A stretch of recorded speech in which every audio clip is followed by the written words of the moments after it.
But let's figure out why that is, why this man is not a hero. Academic said this. If I didn't see this yesterday. I just had to hammer home a point to to Sneako was like, you will laugh at things that the black guy's a joke, but there's nothing funny, right?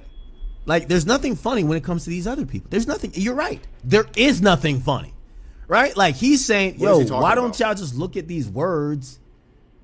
And like, when people call you the N-word, the hard ER, you should say, well, who cares? Yeah. You should just eliminate the meaning of the word. Yeah.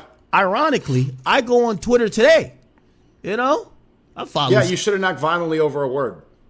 And this is the problem with people like academics, Joe Budden, and Andrew Schultz, and, well, not him, but Alex Media. Like, all these podcasters who are now talking about this.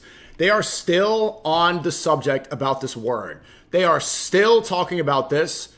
And then the pretense is because they care about racism. Racism's bad.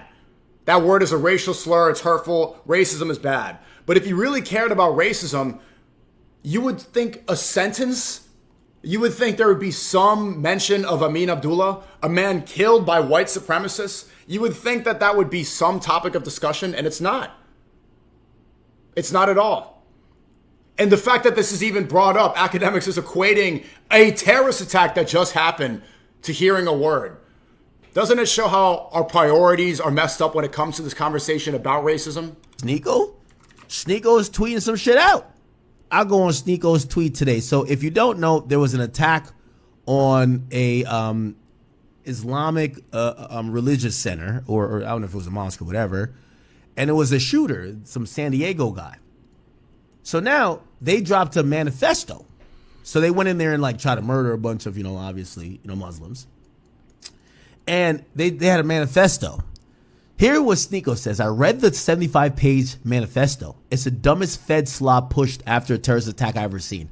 Firstly, why did they choose to release it? Well, Sneako, I thought you said it was just words. How about you make the words in the manifesto not mean nothing? Academics, do you not realize I'm not saying the manifesto is a racial slur, goofy. I'm asking, why does the FBI choose to release this? Because they could have shelved it. It's not because it's going to hurt people's feelings and I'm going to start acting violently in public.